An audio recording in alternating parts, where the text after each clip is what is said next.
皆さん、こんにちは。今回は青女装兵について作成しました。星2兵団で円月騎兵を止められる動画が流れてきたのですが、それ本当？と目を疑う内容でした。こういう時は自分の目で確かめなければ納得しないタイプなので、こちらのチャンネルで検証をしつつ、前から気になっていた減速効果も合わせて試してみます。それではどうぞ。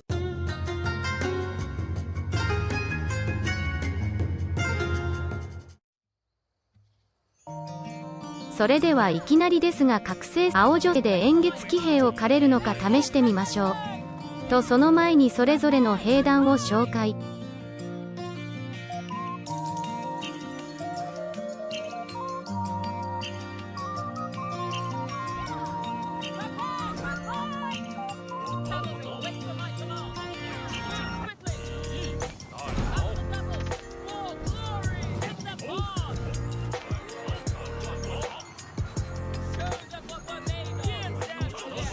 結論、円月騎兵を半壊。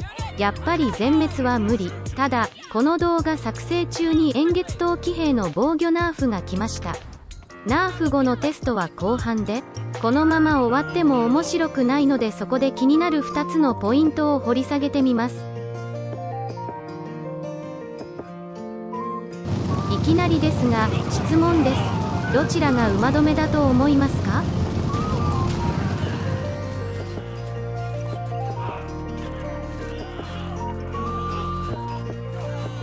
正解はどちらも馬止めで、左が馬止め、右が馬止め&硬直です。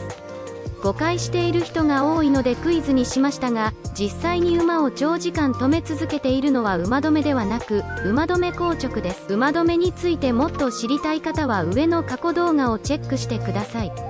へえ、そうなんだ、初めて知ったと思った人はシェアをお願いします。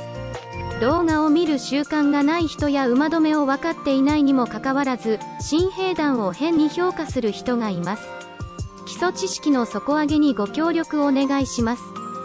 この最低限の知識を理解した上で、馬止め時の減速効果について検証していきます。今回は潜在能力解放にある減速効果 75%1 秒間が標準付属の馬止めである減速効果 45%2 秒間とどれだけ違うのかを見てみます。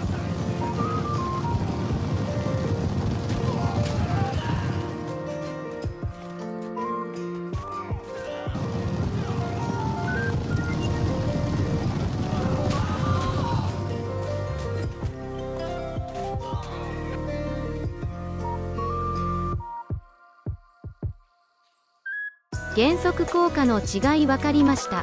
馬止め硬直なしで試した結果、減速効果の違いは分からない。つまり、騎兵減速軍魂はゴミ。覚醒項目の中に騎兵へのダメ増加があるので、取得時のダメージ上昇幅を見てみる。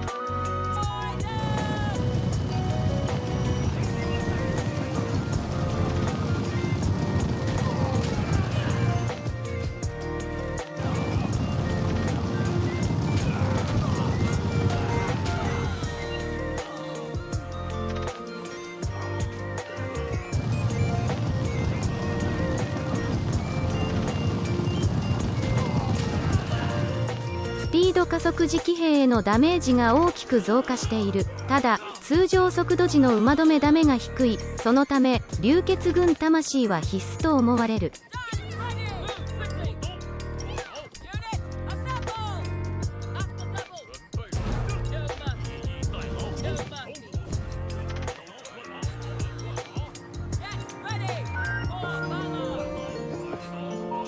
陣形が間違って F1 のままだし、騎兵がばらけすぎていると気づき、狭い道での検証に変更します。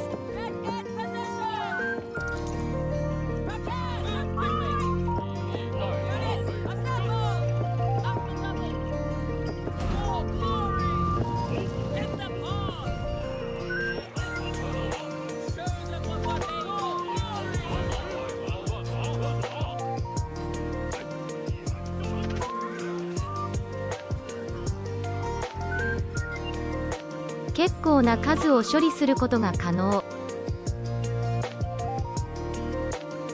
ここは検証しないつもりでしたが、もしかしての可能性もあるので開放しました。条件を満たして兵団をセット。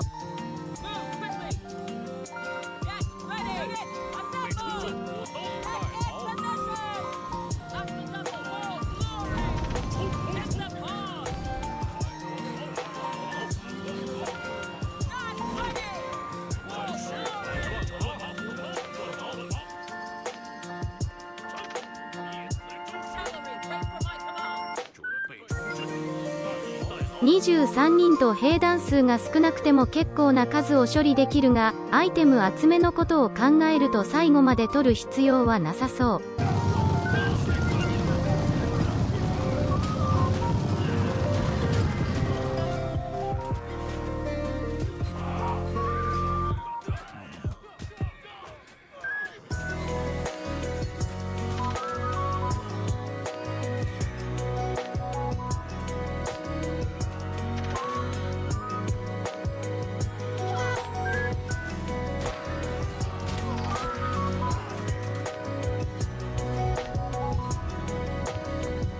玉林騎兵を当ててみましたが、馬止め硬直入りでも止まらないので、随行襲撃には硬直無効がある。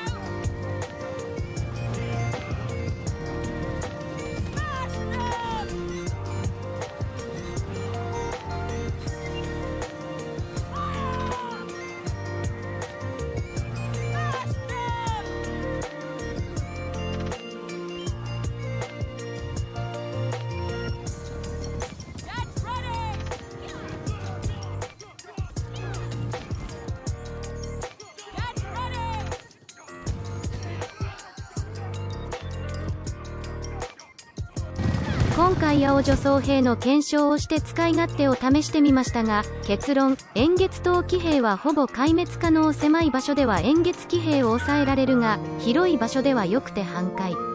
軍魂が揃っていれば火力は上がる。兵団を組み込むなら覚醒解放は必須。